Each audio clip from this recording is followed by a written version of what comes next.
Welcome to my YouTube channel. AP పెన్షనర్లు తమ April నెల పే స్లిప్లను మరొకసారి డౌన్లోడ్ చేసుకొని ఈ ముఖ్య విషయాలను ఒకసారి చెక్ చేసుకోండి. వాటికి సంబంధించి ఏపీ పెన్షనర్లకు కమ్యూటేషన్ రికవరీ ఎప్పుడు ముగుస్తుంది అనే దాని మీద గౌరవ హైకోర్టు వారు ఇటీవలే ఈ రికవరీకి సంబంధించి అయితే ఒక సంచలన తీర్పు ఇవ్వడం జరిగింది. దానికి సంబంధించి ఈ పెన్షన్లకి ఈ యొక్క రీస్టోరేషన్ పీరియడ్ ఎప్పుడు ముగుస్తుంది, ఎప్పుడు స్టార్ట్ అయింది అనేటువంటి విషయాలను అయితే పే స్లిప్పుల్లో పొందుపరచడం జరిగింది. ఇప్పుడు ఈరోజు ఈ పే స్లిప్పులను రీడౌన్లోడ్ చేసుకొని చూసినట్లయితే ఈ మార్పులు అయితే కనిపిస్తాయి. నిన్నటి వరకు ఉన్నటువంటి ఈ పే స్లిప్పుల్లో ఈ మార్పులు ఏవీ లేవు. ఈరోజు కొత్తగా డౌన్లోడ్ చేసినటువంటి ఈ పే స్లిప్పుల్లో ఈ మారిన మార్పులు అయితే ఒకసారి పెన్షనర్ మిత్రులందరూ కూడా గమనించాల్సి ఉంటుంది. ఆ మార్పులు ఏంటో ఒకసారి మనం ఇప్పుడు తెలుసుకుందాం.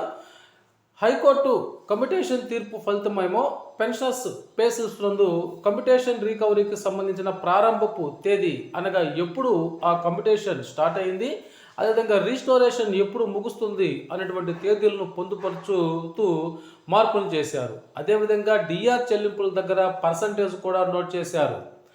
State government pensioners association AP Amaravati Guntur వారు చాలా కాలం నుండి డైరెక్టరేట్ ఆఫ్ ట్రెజరీస్ వారిని పెన్షనర్స్ పే స్లిప్ల్లో పలు మార్పులు చేయాలని కోరడం జరిగింది. అందులో ప్రధానంగా చూసినట్లయితే డిఆర్ ఎదురుగా డిఆర్ పర్సంటేజ్ నోట్ చేయండి అని అంటున్నారు. దాన్ని ఇప్పుడు వారు మార్పు చేశారు. అదేవిధంగా కమ్యూటేషన్ రికవరీ ఎదురుగా ప్రారంభపు తేదీ ముగింపు తేదీ వేయాలని రిప్రజెంట్ చేయడం జరిగింది. ఇప్పటి వరకు దీని మీద స్పందించలేదు, కానీ కోర్టు తీర్పు ప్రభావం తర్వాత ఇప్పుడు ఖచ్చితంగా ఆ ప్రారంభపు తేదీ ముగింపు తేదీలను నోట్ చేస్తూ పే స్లిప్పులు అయితే రివైజ్ చేశారు. స్పౌజ్ పేరు పుట్టిన తేదీ కూడా నోట్ చేయాలని చెప్పి కోరడం జరిగింది, కానీ దీని మీద మాత్రము యథాస్థితి అయితే కొనసాగించింది, అనగా ఎటువంటి మార్పు చేయలేదు ఇక్కడ. అదేవిధంగా ఫామ్ 16 తొలగించారు. నెట్ పేబుల్ కలర్ని తొలగించారు. ఏప్రిల్ నెలకు సంబంధించి ఒకరి సిఎఫ్ఎంఎస్ ఖాతాలో అయితే మరొకరి పే స్లిప్ కనిపించింది. ఇంకా పే స్లిప్స్ను అప్డేట్ చేయాల్సి ఉంది. ఇది అసంపూర్తిగా ఉన్న కారణంగా ఈ విధంగా కనిపించి ఉంటుంది. మార్పులు ఏమైనా చేస్తారేమో వేచి చూద్దాం.